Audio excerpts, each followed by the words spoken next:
How many of you would have predicted this for 2026? One of the most powerful leaders in the Middle East is killed in a strike by the world's biggest military power, and the world's second largest power responds with near silence? Is China staying neutral, or is Beijing playing a much deeper geopolitical game? This is APT Opinion, where we go beyond headlines to look at the strategy behind global power moves. And I want to know what you think about this. So drop a comment, subscribe to our channel, and let's get started.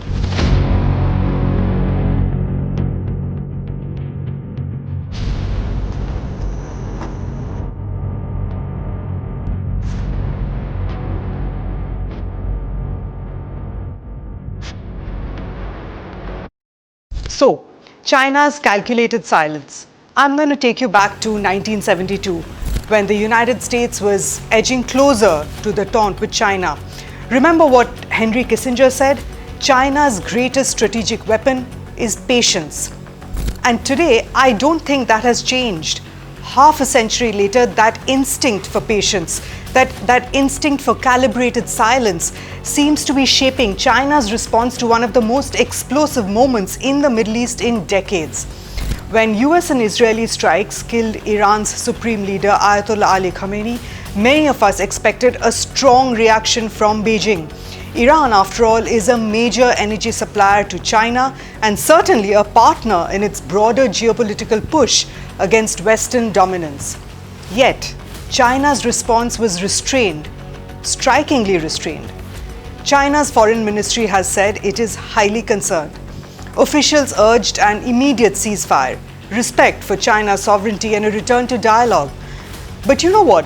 That's the kind of response you'd expect from maybe a small European country. Cautious, no stakes in the game, upholding the rule of law while being ideologically aligned to the West. China has not shied away in the past from direct condemnation of American military interventions around the world, but not this time. This time, the tone was careful, almost surgical. Instead of issuing a sweeping statement blaming Washington or Jerusalem, Chinese officials delivered their message largely through responses to journalists' questions. At the United Nations, China called for emergency discussions and stressed the need to uphold international law. But even there, China stopped short of explicitly labeling the strike an act of aggression. Is this distancing, or is this calculation? Foreign Minister Wang Yi spoke with his counterparts in Moscow and Tel Aviv, condemning the assassination of a sovereign leader and warning that attempts at regime change were unacceptable. Yet, his language emphasized diplomacy over confrontation. China demanded an end to hostilities, but it did not escalate the rhetoric beyond that point. This is the same Chinese foreign minister who had demanded Maduro's release in January and called out the US at that time for acting like a world policeman. Russia, in contrast, reacted far more aggressively. Putin himself described the killing of Khamenei as a cynical murder. Moscow has openly accused the United States of pursuing regime change disguised as security concerns. It does make me think, what explains China's muted response? Is it because it doesn't want to take on the US any more than it has to? Is it because it wants to distance itself from a geographically distant crisis? Or is it quite simply self-interest? Does it actually reflect China's deeper strategic priorities in the region? Think about this for a moment. Yes, there's been so much talk of the growing Beijing-Tehran axis. Yes, Xi Jinping hosted the Iranian president in Shanghai just months ago. But here's the thing. China does not treat Iran as an indispensable ally. It treats Iran as an asset, valuable but replaceable. Beijing's Middle East policy has always been guided by a principle of strategic neutrality. China trades with everyone. It avoids military entanglements and, above all, it prioritizes stability. And how does Iran fit into that network? Well, primarily as an energy supplier and a long-term economic partner.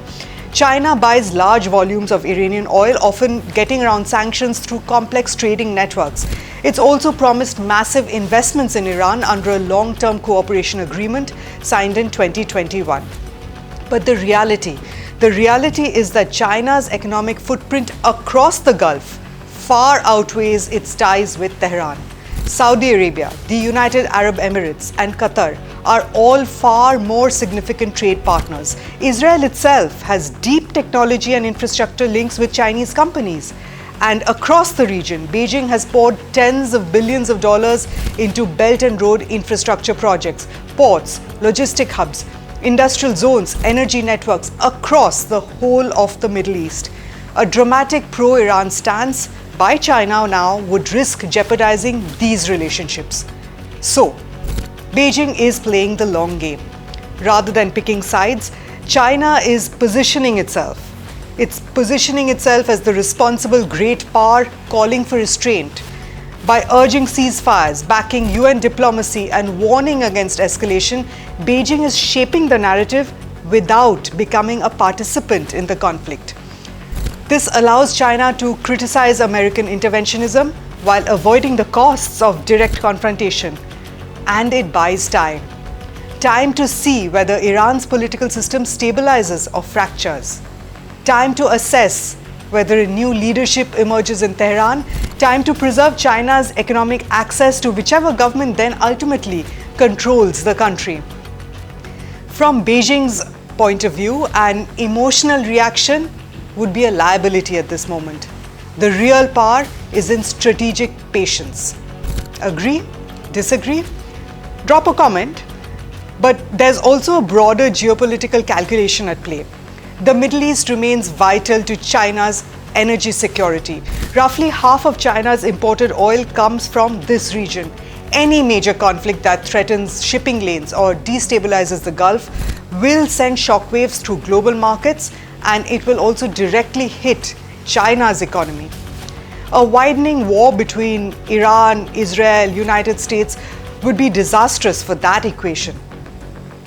On the other hand, a prolonged geopolitical crisis that distracts Washington while keeping the region unstable but not collapsing, that could actually benefit Beijing's global positioning. Think about it. This is what makes China's response make sense, doesn't it? China supports emergency discussions at the United Nations. China repeats calls for sovereignty and dialogue. China condemns escalation in principle without burning diplomatic bridges with either side. Silence in this case is not weakness. Silence in this case is strategy. China understands that wars reshape alliances, wars remake maps, governments fall, power balances shift. By avoiding dramatic moves now, Beijing ensures that no matter how Iran's political future unfolds, China will still have a seat at the table. Whether Iran's current system survives or eventually transforms, Beijing has ensured that it has not closed any doors. In an era of dramatic geopolitical shocks, China's reaction to the Iran crisis is very revealing, and it offers a real insight into China's worldview. While other powers react emotionally, Beijing calculates. While others rush to take sides, China preserves leverage. And while other powers fire rockets and missiles, China is playing a much longer game and playing it very, very quietly. This is APT Opinion. Hit the subscribe button and share this video to help us make more content like this. Join the discussion in the comment section because your voice is the one that matters most.